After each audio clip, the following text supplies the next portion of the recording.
몇 년간 한류 스타 박유천 씨는 군복무 중 발생했던 성추문 사건을 비롯해서 결혼 발표 그리고 번복까지 매번 논란의 중심에 섰습니다.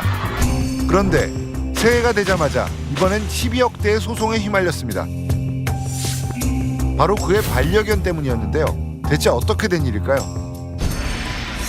이번 사건은 무려 7년 전 일어난 일인데요.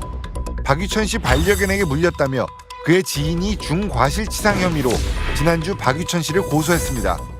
피의자 박유천 씨도 불러서 진술 들어보고 그리고 판단이 돼야죠. 나중에 과실 부분이 어느 정도 중한지 좀 더 확인을 해봐야죠. 박유천 씨를 고소한 피해자는 한 드라마 제작사 대표의 아내로 알려졌는데요. 피해자 측 변호사를 만나 박유천 씨를 고소한 이유에 대해 구체적으로 들어봤습니다.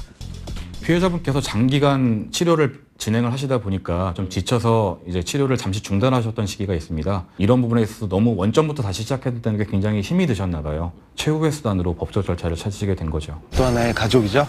우리 강아지 호랑이를 소개시켜드리겠습니다. 바로 이 개가 당시 사고의 현장에 있었던 박유천 씨의 반려견인데요.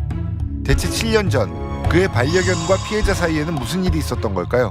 박유천 씨 본인이 피해자를 집으로 초대를 하셨던 날이에요. 박유천 씨가 베란다 문을 열고 나가서 어떤 뭔가를 데리고 나오는데 그 실체를 보고는 겁을 먹고 뒤로 이렇게 주춤주춤 물러나셨다고 합니다. 굉장히 온순한 친구니까 괜찮다, 만져봐라 라고 적극 권유를 한 상황이었고요. 그래서 이렇게 쓰다듬고 있는 상황이었습니다. 그런데 갑자기 그 상황에서 이 반려견이 피해자분을 공격해서 얼굴을 2차례 무는 사고가 발생했던 것입니다. 당시 사고로 피해자는 눈밑을 비롯해 관자놀이부터 광대뼈, 입술까지 80여만 원을 꿰매는 큰 부상을 입었다는데요. 박유천 씨께서는 당시 응급실에 한번 따라오신 것 이외에는 한 번도 피해자를 방문하신 적은 없습니다. 또 어떤 치료비라든지 이런 보상이 이루어진 적도 전혀 없고요. 하지만 박유천 씨의 입장은 전혀 달랐습니다. 이미 사과도 했고 치료비도 지불했다는 겁니다.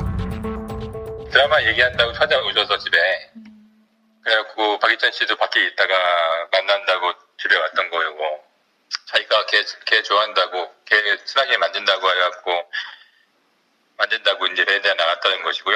놀래서 같이 병원 가서 치료 도와드리고 밤새 옆에 있어드리고 사과도 해드리고 치료비도 보내드리고 사고 발생 과정부터 치료비 지불 여부까지 양측의 입장이 첨예하게 대립됐습니다.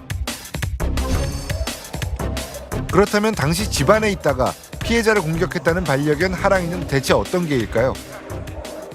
이 알라스카 말라무트는 대형견으로서 성격이 상당히 쾌활하고 친절한 개입니다. 알래스카 말라뮤트는 알래스카 지역에서 원주민들의 썰매를 끄는 견종으로 힘도 좋고 몸집도 큰 대형견입니다. 그러나 피해자는 당시 반려견에게 물린 사고로 힘든 시간을 보냈다고 하는데요. 그렇다면 왜 7년이 지나서야 고소를 결심한 걸까요? 저희는 이제 고소장상으로는 중과실치상 혐의에 대해서 고소장을 제출을 했고요. 중과실치상의 경우에는 공소시효가 7년입니다. 2018년 4월에 공소시효 만료를 앞두고 있습니다. 지금의 고소를 해야지 고소가 유효하다는 말씀이시죠? 예, 그렇습니다. 현재 가장 논란이 되고 있는 건 피해자가 박유천 씨에게 12억이라는 액수를 청구했다는 사실인데요.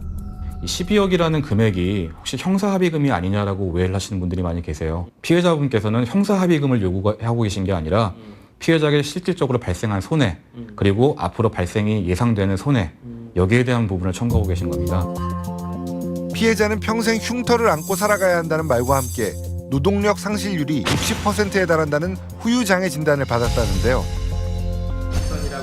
과연 개에 물린 상처, 일반 상처보다 왜 더 심각한 걸까요? 칼날 같은 걸로 다친 상처는 매끈하게 찢어지지만 이빨로 확 뜯겨 나간 상처는 뜯어지고 이런 식의 상처이기 때문에 봉합을 하는 것도 사실상 어렵고 그로 인한 전체적인 얼굴에 추형이 남을 수도 있고 기능상의 문제가 생길 수도 있죠.